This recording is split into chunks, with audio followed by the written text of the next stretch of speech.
Hi everybody, it's Melissa, your plantita abogada here at Tasteful Nodes, coming to you today from a Philippine Fern Society meeting and from our dear friend Albert Howell Tang's garden blessing as well.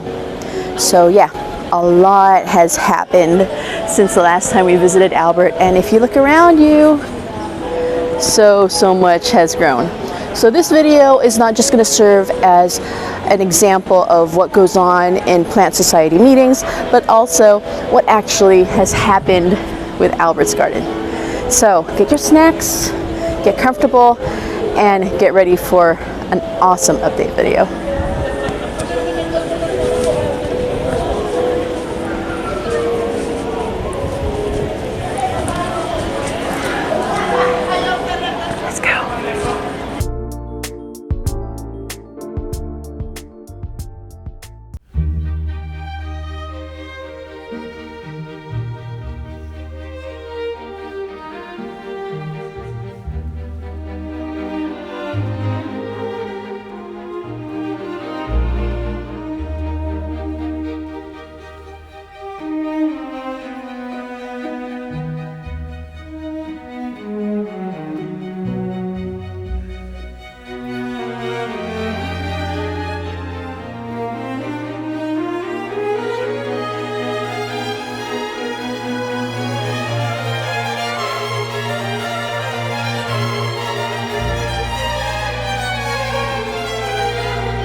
Blessed to be here where I am today, to be surrounded with people who love and support me ever since I started collecting plants back in 2012. For having a mother that allows me to do the things I love, and for having the most supportive.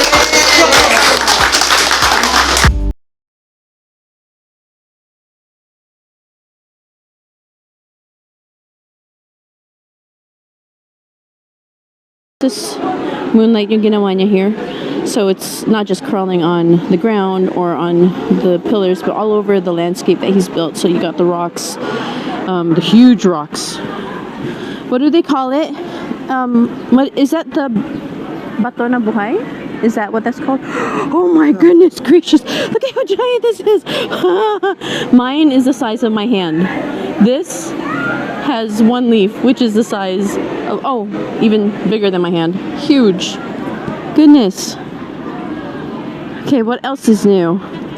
So he said that this, I remember. I don't remember it being this big. Gorgeous euphorbia. It's flowering finally when we were here. No flowers, but that's old. That's been there.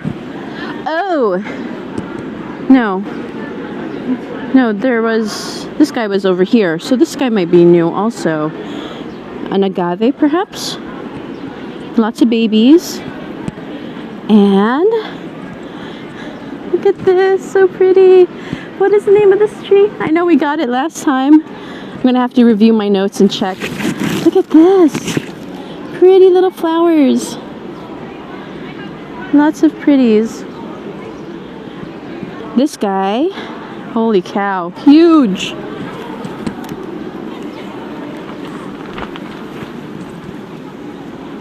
And who is this? This is new? This is not here? Beautiful. Man, too bad he's busy. I'll just have to message him to find out IDs for you guys. Because we aren't the only guests here today. As I mentioned, we have the Philippine Fern Society here. And oh, look at this. Okay, so this is what we normally see water lily flowers looking like, right? Yeah.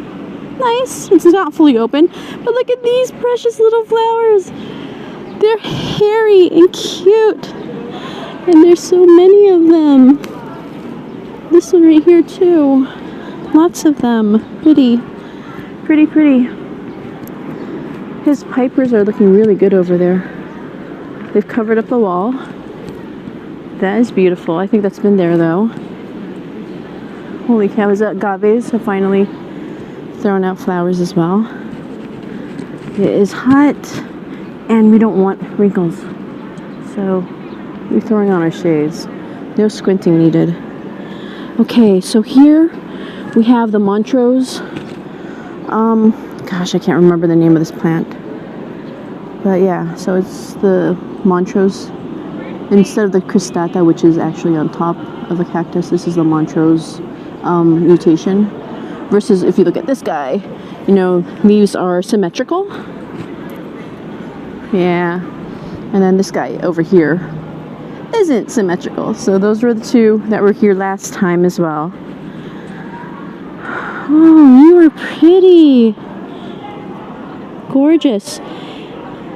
And over here, if you turn around, you'll see the base of the mirabilis right here. Look how giant that thing is. We didn't get a great view last time because there were so many plants in the way. So it looks like Albert redid some of this area right here. I can't remember if that palm was there. I'm not sure. Maybe the palm in the back? Was that there last time? See, this is completely a test by Albert onto us. Look at this. This is gorgeous, Paolo. It's got these cute little berries off of it. And this is his ancient biblical aromatics section. I know he said that he had frankincense, something related to frankincense back here. This is another beautiful palm. Look at the serration, the teeth on the sides. Very, very pretty. But it looks like the older the leaf gets, the more that it smooths out over time. So the teeth disappear. And gorgeous. Just beautiful contrast. Look at this cute little variegated orchid. Pinks and whites. Really pretty. Hi there, can you see it? Yes. Right here. There it is. Very cute. But that is so cool. So this is Zamia Portoricensis. Yeah, so from Puerto Rico. And it's forming corns. Corns? Are they corns? Anyway, I'll find the right term for it. You know how ZZ plants have potatoes. How ZZ plants have potatoes underneath. This guy has like a corn-looking structure, and I'm guessing it's related to reproduction. I'm guessing. I'm not a psychad person. So, ooh, pretty Forbia. Nice leaves. Wow. Is this the Bagawak Morado? Pretty. Look at those flowers. Ganda. Very, very pretty at the bottom. This is ours that's died, no? Look at the flower right up there. It looks like a, what is that? A corsage. It's right in between the petiole and the stem. Ang ganda.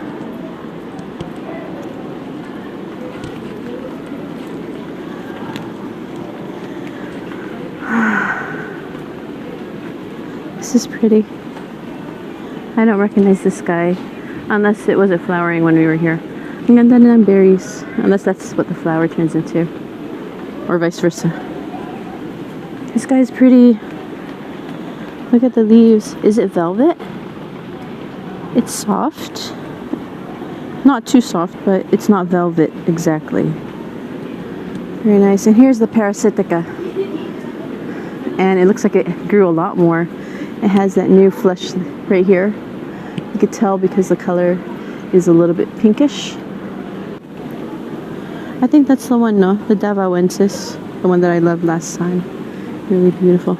Or is this the Bagawak Morado? I can't remember. Who is this one? Because I remember he pointed this out to us too. The two colored leaves. And if you can see here and down here, he's got coverings, ground coverings of Selaginella. Have a look. Even in his pots, he's got ground coverings of Selaginella. And ground covering is really important because if you live in a tropical country, you will get mosquitoes in your media. Especially if it's moist, it'll be a breeding ground. So ground covering is important to not give them that access to media that they so want. And you know, the stats for mosquitoes are horrific. It's like one female can lay hundreds of eggs, if I'm not mistaken, like 700 eggs. So one female, and she doesn't need a male to reproduce after that. That one reproduction will cause that 700 eggs to come throughout her lifetime until she's smashed. So yeah, ground cover is important. Summer is coming. So gotta be careful, because if you don't have proper ways to water your plants are gonna burn this summer. It is the third week of February right now in the Philippines, and we are seeing a lot of our plants burn.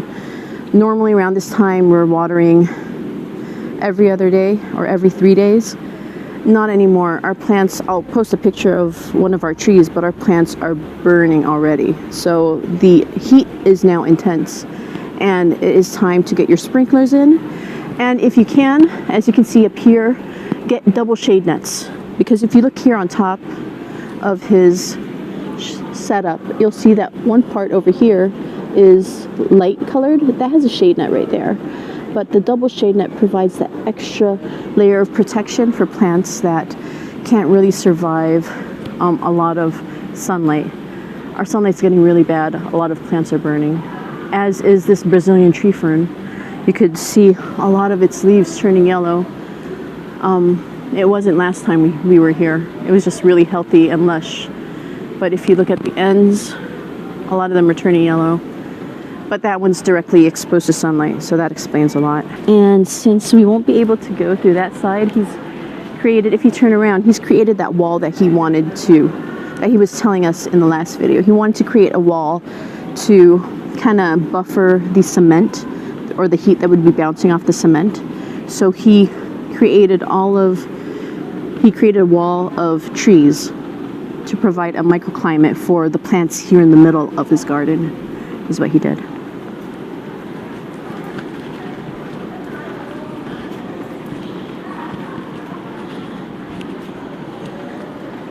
And another cool trick that he showed us was that if you have to create humidity, you can find ways to create humidity.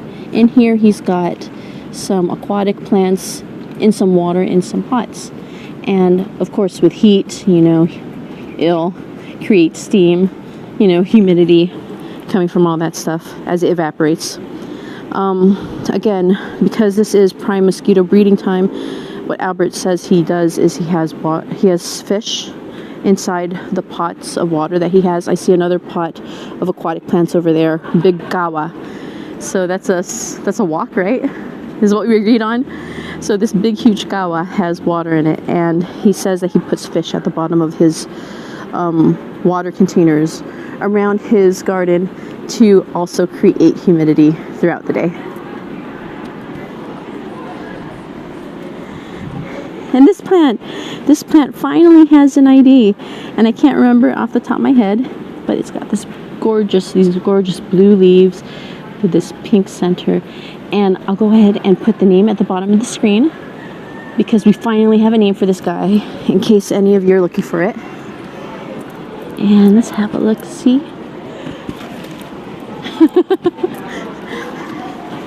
Another one of his favorite. Oh, ooh. Very, very velvety. Feel it. It's so cool.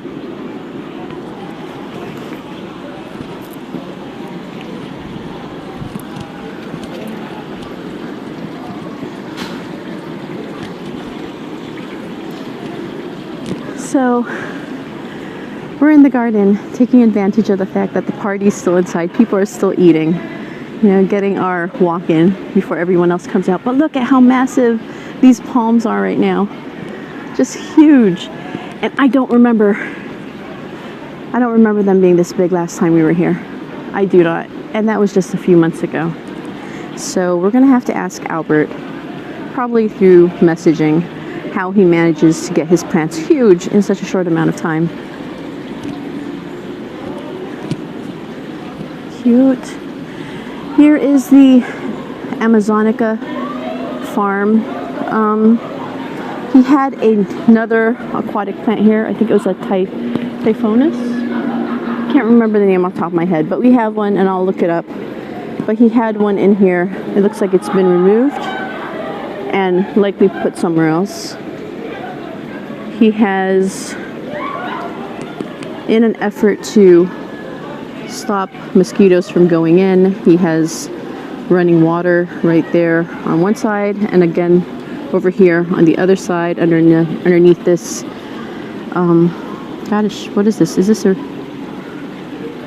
stone carving? It is, right? It's not cement made. Yeah, it looks like it's stone. And moving water helps keep mosquitoes from laying eggs. Look at this guy, so cool. I don't know who this is. He has the neatest plants, but look at how it came out originally, like a peach color as it unfurls. Let me see the other side. Oh, it's losing that peach color. Very pretty though.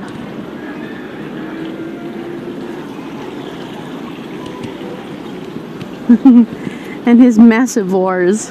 Have a look at this stem right here. See it? It's as thick as somebody's neck. I don't know if you can see my hand trying to choke this thing, and it can't. I don't think two hands would be able to choke. Oh yeah, it does. No? Yes. Okay, so fingers wrapped around it actually choke it. So can be done. Can be done. But this guy is massive, and he's just reaching out to grab onto something, and he has. Have a look here. So he found one of Albert's water pots for humidity, and he's rooted himself. Look at that. Such a happy plant. Such a brilliant idea. We might just steal that idea and do it for our wars at home.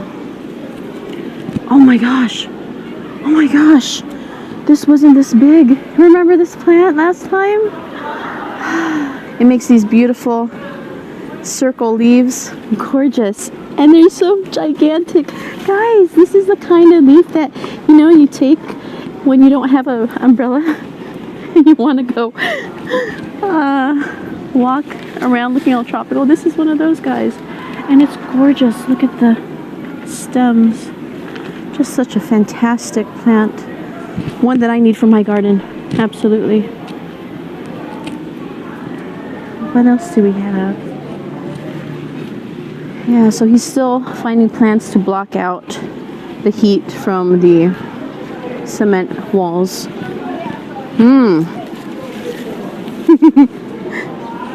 He's cut down the variegated, what is it, cassava, right? He's cut down the variegated cassava, but as you can see, it's growing. It's got new sprouts coming out, so I'm sure this one won't be a problem either.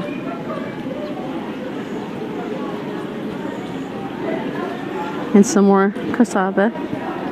Very pretty. Who is this? Is this our plant that's dying?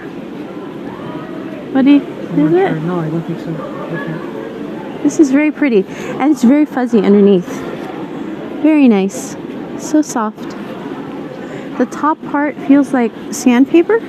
It's not very smooth. It has a papery finish to it, but the bottom part is so pleasant. Oh, I remember this one. He wasn't this big either.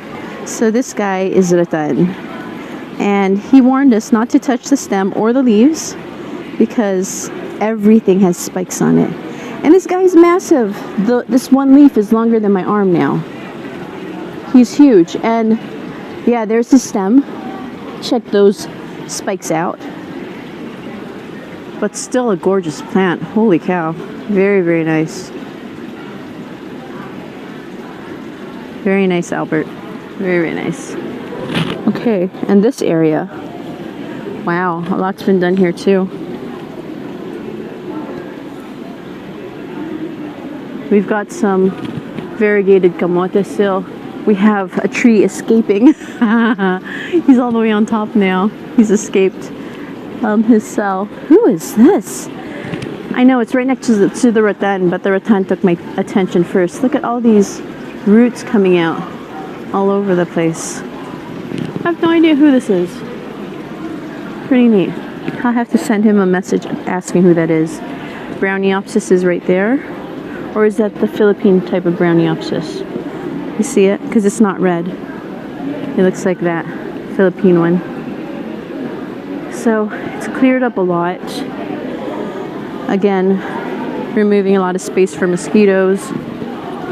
As you can see here, he's got rocks here instead of ground cover, or in addition to ground cover.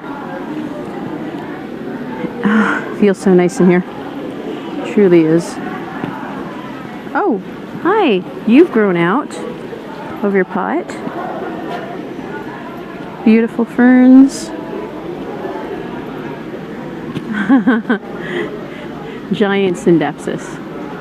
Just giant. Big, huge syndapsis right there. Hoya. Hello.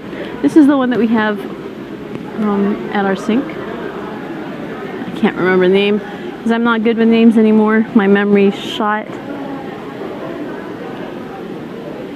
We have a pitcher plant right there. Nepenthes. Holy smokes, he's growing his syngonium in water. Amazing. You're leaving na? Yeah. Sumisilip na kami sa mga halaman niya. We're gonna visit his property actually soon, so watch out for that. It's really nice meeting you.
Hi guys, so that's everything. I hope you guys enjoyed that as much as we did. If you have not seen Albert Howell Tang's garden video, you should click right here to check that out.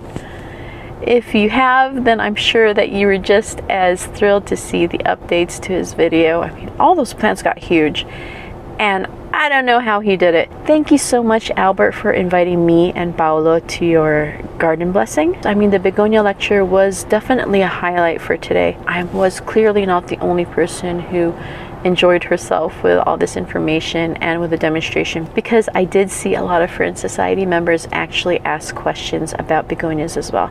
So events like this, I mean, this is the lifeblood of the plant community. And I really feel that what people say about you is true. You being, you know, the future of the Philippine plant community. Absolutely, my friend. So thank you so much for the invite. Thank you so much for the begonia lecture. Thank you so much for allowing us to wander around your garden and record updates and see what you've done. It's just such a great time. And thanks again to the Fern Society. We only knew 3 people, including Albert, when we joined the event today. And yeah, I can't speak for everybody because obviously I didn't speak with everybody there, but they're also quite knowledgeable in hydroponics, in cacti, succulents, caduciforms. Yeah, lots of interesting people. And we're actually going to have a couple of episodes coming up with a couple of those people that we met today. It's good stuff, good information, and I hope you guys actually catch it in the future. So if you enjoyed this video, feel free to give it a like, subscribe to my channel if you haven't yet, turn on that notification bell so that you can watch those videos that I was just telling you about. It's gonna be good. If you miss me during the week, you're gonna wanna check me out on Facebook. I'm there as Tasteful Nodes. And finally, if you just wanna look at some pretty pictures or videos right before you go to bed, check me out on Instagram. I'm there as Tasteful Nodes as well. Okay guys, until next time, sa uulitin, keep your notes classy and tasteful. Bye.